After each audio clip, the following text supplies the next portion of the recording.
Hello दोस्तों, welcome back to Shivangi पाठशाला। हम अपने नए टॉपिक पे एनसीईआरटी के डिस्कस करेंगे।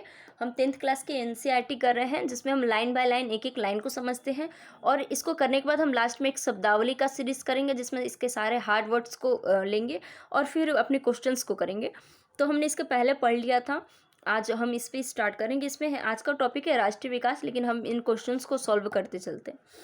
अलग अलग लोगों की विकास की धारणा अलग अलग क्यों है? नीचे दी गई व्याख्याओं में कौन सी अधिक महत्वपूर्ण है और क्यों? क्योंकि लोग भिन्न हैं, सही बात है। क्योंकि लोगों के जीवन की परिस्थितियां भिन्न हैं, ये भी सही बात है।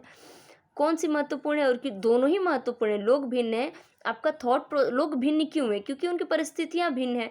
वो अलग अलग सोसाइटी से आते हैं, अलग अलग परिस्थितियों से आते हैं। कोई गरीब है, कोई अत्यंत गरीब है, कोई धनी है, कोई अत्यंत धनी है।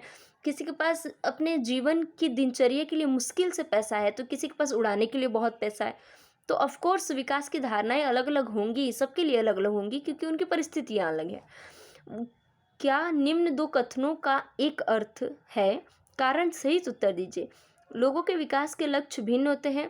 लोगों के विकास के लक्ष्यों में परस्पर विरोध होता है। क्या निम्न दो कथनों का अर्थ है? नहीं, अर्थ है कैसे हो गया? दोनों दो चीज़ें हो गई। नहीं, एक ही हुआ मेरे ख्याल से कि हाँ, आपके दोनों का यही हुआ कि विकास चाहिए और विकास का लक्ष्य अलग अलग ही होगा, क्योंकि लोग अलग अलग हैं और समटाइम्स लोगों का विकास का लक्ष्य टकरा जाता है। जैसे मान लेते हैं अभी जो हल्ला हुआ था इंडिया और चाइना का, तो इंडिया बॉर्डर पे एक सड़क बना रहे हैं जो चाइना को मंजूर नहीं है। ठीक, बॉर्डर पे सड़क बनना हमारे लिए अच्छा है, लेकिन चाइना को लगता है कि ये ज़्यादा डेवलप हो जाएंगे तो हमारे ज़मीन पे कब्जा कर सकते हैं। तो विकास का लक्ष्य अलग अलग होगा, ये सही है, लेकिन लक्ष्य में विरोध हो सकता है क्योंकि दो लोगों के दो थॉट्स समटाइम्स टकरा जाते हैं। एक एग्जांपल और लो, दिवाली पे हम लोग दीप जलाते हैं या लाइट्स लाते हैं। ठीक, तो लाइट से समटाइम्स मूर्ति, खिलौने, ये सारे चाइना से आता है। तो इंडिया के जो व्यापारी हैं वो कहते हैं कि नहीं, ये चाइना से आता है, जिससे हमारी बिक्री नहीं होती और हमें नुकसान होता है।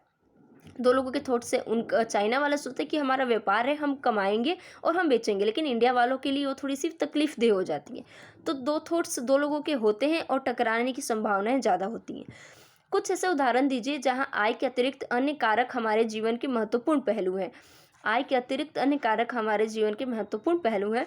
अरे बहुत सिंपल है, देखो, आय हटाई दो, उसके बाद क्या बचे? स्वास्थ्य, शिक्षा, बेहतर समाज, बेहतर क्या बोलते हैं, समाज के साथ आपको चाहिए बेहतर लोग, बेहतर पड़ोसी, बेहतर दोस्त चाहिए।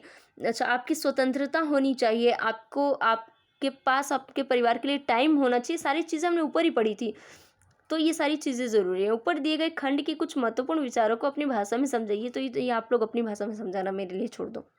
मुझे मतलब क्या समझाना यार, समझ में आ ही गया कि दोस्ती ज़रूरी है, निभाते चलो। नेक्स्ट टॉपिक है राष्ट्रीय विकास। राष्ट्रीय विकास, अभी इस दो टॉपिक में हमने क्या समझा? एक तो सबसे पहले हमने विकास की डेफिनेशन समझी कि विकास का एग्जैक्ट मीनिंग क्या है। फिर हमने सीखा कि विकास अलग अलग हो सकता है, मतलब अलग अलग लोगों के लिए अलग अलग विकास हो सकता है और अलग अलग विकास अलग अलग तरीक़ों से टकरा भी सकते हैं। इसके बाद हमने सीखा कि हम अपने पर्सनल विकास को, मतलब पर्सनल विकास चाहिए सबको, अलग अलग व्यक्ति को अलग अलग विकास चाहिए। अब हम समझेंगे कि ये राष्ट्रीय विकास क्या होता है। जैसा कि तुमने ऊपर देखा, यदि लोगों के लक्ष्य भिन्न हैं तो उनकी राष्ट्रीय विकास के बारे में धारणा भी भिन्न होगी। जैसे कि कुछ लोग मानते हैं कि ज़्यादा कंपनीज बढ़ने से विकास ज़्यादा होगा किसी कंट्री का, लेकिन एक वर्ग मानता है कि नहीं, कृषि का विकास करने से किसी कंट्री का विकास होगा, क्योंकि कृषि का विकास होगा तो लोगों का पेट भरेगा, पेट भरेगा तो पेट में भोजन जाएगा तो दिमाग चलेगा। तो दो लोग दो तरह की चीज़ें मानते हैं। तो विकास बहुत ज़रूरी है और लोगों की धारणा अलग अलग है, तो ऑफकोर्स देश के लिए विकास किस चीज़ में अलग अलग है वो भी डिपेंड करता है। संभव है कि कक्षा के विभिन्न विद्यार्थियों ने उपयुक्त प्रश्नों के अलग अलग उत्तर दिए होंगे।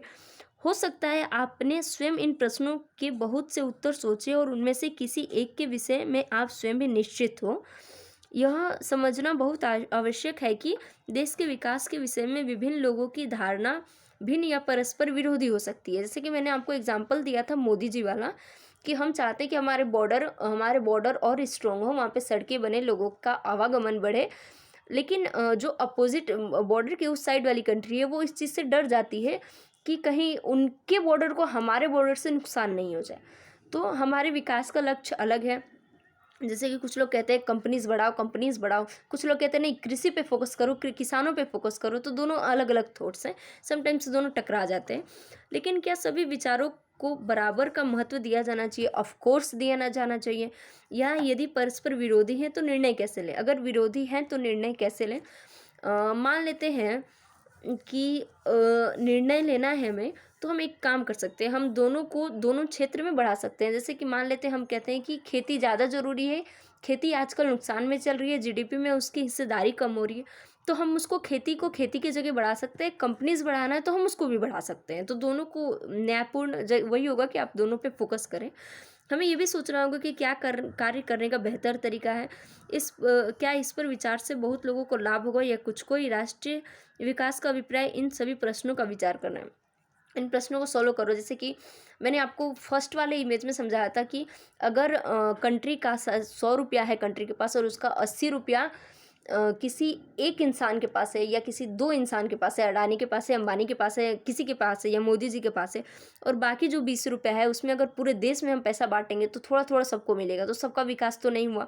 तो अगर हमको राष्ट्रीय हित में विकास करना है तो हमको सबसे निचले दर्जे से विकास स्टार्ट करना है।